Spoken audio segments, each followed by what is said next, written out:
हम क्रिकेट को लेकर बहुत सारी बातें करते हैं, लेकिन एक खिलाड़ी के तौर पर क्या आपको लगता है कि भारत और पाकिस्तान के बीच में मैच होना चाहिए? व्हाट यू हैव टू नहीं होना। देखिए, नहीं होना चाहिए जब तक, और इसके बारे में मेरे को बहुत क्रिटिसाइज़ किया गया है, और मैं हमेशा मानता हूं कि कोई क्रिकेट मैच, कोई भी इवेंट हमारे जवानों की ज़िंदगी से बड़ा नहीं है। कोई भी इवेंट, और ये रियलिटी है। किसी तरीके का इवेंट, चाहे वो, आपने जैसे ही बोला उधर से भारत माता की जय के नारे आ गए, यही पब्लिक सेंटिमेंट है। देखिए, आप भारत माता की जय की जगह अगर आप भारत माता को जय करेंगे ना, आपको भारत माता की जय बोलने की ज़रूरत नहीं पड़ेगी। भारत माता को जय करना मतलब यहाँ पर लड़कियाँ भी बैठी हैं, जो यहाँ पर लड़के बैठे हैं, अगर आप इनकी इज्जत करना सीखेंगे, वो असली भारत माता को जय होगी। तो जी, इंडिया पाकिस्तान का मैच या फिर कोई भी स्पोर्टिंग इवेंट इसलिए नहीं होना चाहिए जब तक ये क्रॉस बॉर्डर टेररिज्म ख़त्म नहीं होता। और फिर आप मुझसे अगला सवाल ये पूछेंगे कि क्या पाकिस्तान को इंडिया से वर्ल्ड कप खेलना चाहिए? देखिए, वर्ल्ड कप और बायलैटरल में ज़मीन आसमान का फ़र्क है। बायलैटरल दो देशों के बोर्ड डिसाइड करते हैं, और बहुत बार अभी जब भारत, अगर पाकिस्तान इंडिया आती है वर्ल्ड कप खेलने के लिए, तो फिर ये बोला जाएगा कि देखिए जी, फिर से भारत खेलना शुरू हो गया। वर्ल्ड कप और आईसीसी इवेंट्स आईसीसी कंट्रोल करता है, बायलैटरल सीरीज़ दो बोर्ड्स कंट्रोल करते हैं। तो जहां बीसीसीआई का सवाल है, बीसीसीआई ने अपना स्टैंड बिल्कुल क्लियर कर दिया है कि बायलैटरल टूर्नामेंट्स नहीं होंगे। आईसीसी इवेंट्स में बीसीसीआई का किसी तरीके का कोई रोल नहीं होता। तो जब ये सोशल मीडिया पे या बाकी जगहों पे बोला जाता है ना कि देखिए फिर भारत ने खेलना शुरू कर दिया, या फिर एक व्यक्ति ने ये बोला था कि नहीं होना चाहिए, वो वहाँ पर कमेंट्री कर रहे हैं, लेकिन रियलिटी ये है कि आईसीसी में किसी का कंट्रोल नहीं होता। लेकिन ये पीसीबी बार बार धमकी क्यों देता है? अगर आप नहीं आओगे तो हम भी नहीं आएंगे। उनकी मर्जी है। पीसीबी की हैसियत कैसी है वैसे? देखिए, मैं पीसीबी के बारे में नहीं जानता, और अल्टीमेटली अगर किसी से भी आप सवाल पूछेंगे तो सिर्फ भारत ने नहीं बोला, इनफैक्ट श्रीलंका ने मना कर दिया, अफगानिस्तान ने मना कर दिया कि हम भारत के साथ हैं। अगर आप न्यूट्रल वेन्यू पे खेलना चाहते हैं तो हम न्यूट्रल वेन्यू पे खेलने के लिए राजी हैं। एक सवाल, पाकिस्तान की टीम आपको बहुत मिस करती है। वो कहती है कि अब गौतम गंभीर नहीं खेलते हमारे साथ। ऐसा क्यों है? और भारत की टीम भी आपको मिस करती है। अभी इरफान पठान की हमने वो बाइट चलाई जिसमें उन्होंने बोला कि जब भी पाकिस्तान के खिलाफ मैच होता था, हम तो गौतम गंभीर को खुला। ये झूठ है। मुझसे ज्यादा लड़ाई तो वो लड़ते थे, क्योंकि दिखाई मेरी लड़ाई जाती थी, क्योंकि टीआरपी ज्यादा मिलती थी। मुझसे ज्यादा लड़ाइयां तो इरफान पठान ने लड़ी हैं। अच्छा, आप बोलते क्या थे उनको? मतलब अगर बताना ये सच, आप इरफान पठान को किसी दिन शो पे बुलाना। लड़ाई तो अफरीदी से हुई आपकी, शायद अफरीदी से हुई लड़ाई, लेकिन इरफान पठान की तो मुझे लगता है 5 या 6 खिलाड़ियों से हो रखी है लड़ाई, लेकिन वो दिखाई नहीं जाती थी। मेरी लड़ाइयां दिखाई जाती है, वही फर्क है सिर्फ। अच्छा, एक बात, आपको मतलब बोला जाता था कि पाकिस्तान के मैच में आप एंग्री मैन बन जाते हैं। नहीं, ऐसा कुछ नहीं है। मैंने इनफैक्ट मेरी शेन वॉटसन से भी लड़ाई हुई है। नहीं, वो पता है मुझे, शेन वॉटसन से भी, और इनफैक्ट शेन वॉटसन की लड़ाई के बाद तो मैं मैन ऑफ द सीरीज मैंने खोई थी अपनी। मैन ऑफ द सीरीज कोई नाक पे रहता है आपकी? नहीं, ऐसा गुस्सा नाक पे नहीं रहता, कि आप जीतने के लिए खेलते हैं, और जीतने के बाद कभी मेरी ऑफ द फील्ड किसी से लड़ाई नहीं हुई। देखिए, शेन वॉटसन की लड़ाई की उतनी चर्चा नहीं होती जितनी पाकिस्तान कहते हैं कि एक गंभीर काफी है पाकिस्तान, क्योंकि मीडिया को टीआरपी मिलती है ना उससे। अभी भी दुनिया के किसी कोने में भारत और पाकिस्तान का मैच हो तो एक पोस्टर, 4 पोस्टर में जरूर दिख जाते हैं जिसमें कहते हैं एक गंभीर काफी है। देखिए, मीडिया ऐसा बोलते क्या थे आप? ये आप लोग भी जानना चाहेंगे ना? ये मीडिया को टीआरपी मिलती है और कोई कारण नहीं है। अब मैं बॉलीवुड और क्रिकेट पर आता हूं। हमने बॉलीवुड और क्रिकेट की बड़ी जोड़ी देखी है, मंसूर अली खान, शर्मिला टैगोर, हरभजन सिंह, गीता बसरा, विराट कोहली, अनुष्का शर्मा, केएल राहुल आज के युग में, और अथिया शेट्टी। इसको आप कैसे मानते हैं, और क्या आपका झुकाव कभी बॉलीवुड के साथ नहीं रहा? नहीं, मैं बहुत खुश हूँ अपनी ज़िंदगी में। और दूसरी चीज़ एक, देखिए, बहुत पर्सनल, अल्टीमेटली बहुत पर्सनल डिसीजंस हैं, और देखिए जिन भी लोगों का आपने नाम लिया सब खुश रहने चाहिए। मेरी यही भगवान से प्रार्थना है कि वो खुश रहें, और अगर वो खुश हैं उससे बेहतर कोई भी चीज़ नहीं हो सकती। तो कभी आपका झुकाव नहीं रहा कभी बॉलीवुड से? कभी आप जाते हो आते हो कुछ? देखिए, ना मैं पार्टी करता जी, ना मैंने आज तक अल्कोहल टेस्ट करी, ना मैंने आज तक सिगरेट को छुआ, ना मैंने आज तक चाय पी, ना मैंने आज तक कॉफ़ी पी। चाय कॉफ़ी भी नहीं पीते? आप पूछ सकते हैं किसी से। तो क्या पीते हैं फिर आप? पानी। पानी। और ये आप किसी भी खिलाड़ी से भी पूछ सकते हैं कि उन्होंने कभी ना मैंने चाय टेस्ट करी ना कॉफ़ी।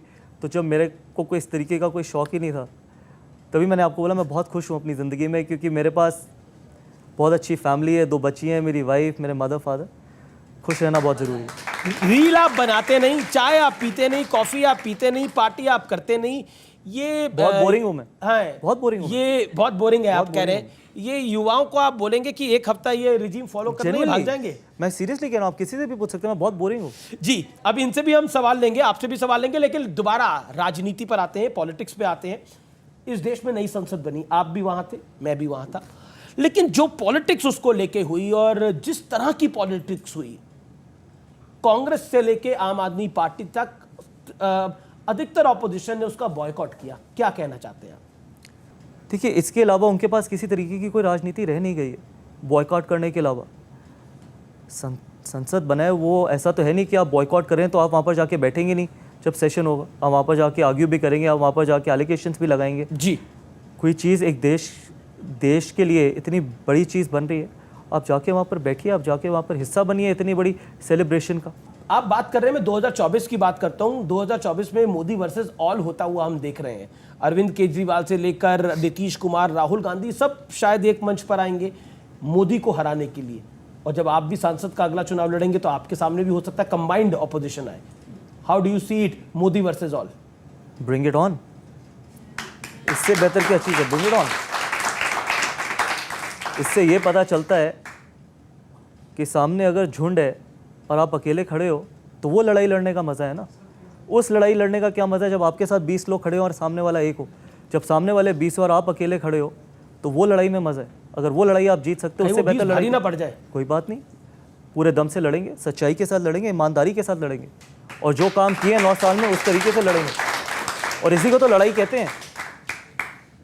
जी, मेरा अगला सवाल ये है कि आपके काम की तारीफ जनता हो या फिर क्रिटिक्स हो, वो भी करते हैं पॉलिटिकल काम की तारीफ, लेकिन आप ही की पार्टी के एक विधायक हैं, वो आप पर सवाल उठाते हैं। उन्होंने गृह मंत्री को चिट्ठी लिख दी, सीबीआई से जांच कराई जाए। देखिए, ऐसा नहीं है कि मेरे काम की तारीफ क्रिटिक्स भी करते हैं, और मेरे काम की तारीफ, मेरे कामों को क्रिटिसाइज़ भी बहुत लोग करते हैं। मेरे पॉलिटिकल करियर को अभी तक बहुत क्रिटिसाइज़ किया गया, और आम आदमी पार्टी तो करेगी, लाजमी है, वो हर तरीके से। बीजेपी का विधायक क्यों कर रहा है? बीजेपी का विधायक कर रहा है क्योंकि वो बीजेपी के विधायक, मुझे नहीं पता क्या कारण है, क्योंकि वो ऐसे विधायक हैं, आप बिलीव करना कि हम 15 साल बाद, नहीं 23 या 24 साल बाद वो सीट जीते थे, और वहाँ पर मेरे फादर का पिछले 35 साल से ऑफिस था गांधीनगर। उससे पहले 15 साल वहाँ पर लवली जी विधायक रहे कांग्रेस से, और मैंने 103 बुखार में रोड शो किया था, गली गली गया था, क्योंकि मुझे लगता था कि जहाँ का मैं एमपी हूँ, मेरे फादर का वहाँ पर ऑफिस है पिछले 40 साल से, वहाँ पर हमारा विधायक होना चाहिए। और ये विधायक आम आदमी पार्टी से आए थे, ऐसा नहीं है कि ये बीजेपी में थे, आम आदमी पार्टी से ये इंपोर्ट किए गए थे। उसके बावजूद अगर आप अच्छे काम को रोकेंगे, अगर आप गृह मंत्री जी को लेटर लिखेंगे या फिर आप सीबीआई इंक्वायरी करवाएंगे, मुझे किसी कूड़ेघर को अपने नाम करने की ज़रूरत नहीं है। ऊपर वाले ने मुझे इतना दिया है कि मैं बहुत सक्षम हूँ। अब आखिरी राउंड है, और ये जो राउंड है ये तस्वीरों वाला राउंड है। इसमें हम कुछ तस्वीरें दिखाएंगे, और पहले राउंड की तस्वीरें आती हैं। पहली तस्वीर आ रही है सामने है टीवी। जी जी जी, पहली राउंड की जो तस्वीर आ रही है, आइए देखते हैं कौन सी है। राहुल गांधी, क्या कहना चाहते हैं आप इनके बारे में? देखिए, मैं बहुत ज़्यादा जानता नहीं हूँ, इसलिए मेरे को किसी भी व्यक्ति के बारे में पर्सनली बोलना अच्छा नहीं लगता, लेकिन सिर्फ मैं इतना ही कहना चाहूँगा कि आप लड़ाई अपनी ज़मीन पर रह के लड़िए, देश से बाहर जाके नहीं। क्योंकि मेरे को यही चीज़ सिखाई गई थी जी। जब हम पहले, मुझे याद है, मैं अपने पहले टूर पे इंडिया ए के टूर पे गया था इंग्लैंड, और उस टाइम मैं 17 या 18 साल का था, 17 साल का होऊंगा शायद। और ये चीज़ बोली गई थी जब मैं फ़्लाइट ले रहा था, शायद वो मेरी पहली या दूसरी फ़्लाइट थी, पहली बार मैं यूके गया था जी। कि कोई भी आपसे बाहर कोई सवाल पूछे तो हमेशा अपने देश के बारे में अच्छा ही बोलना। अगर आपको क्रिटिसाइज़ करना है तो वापस आके करना। पॉइंट जी।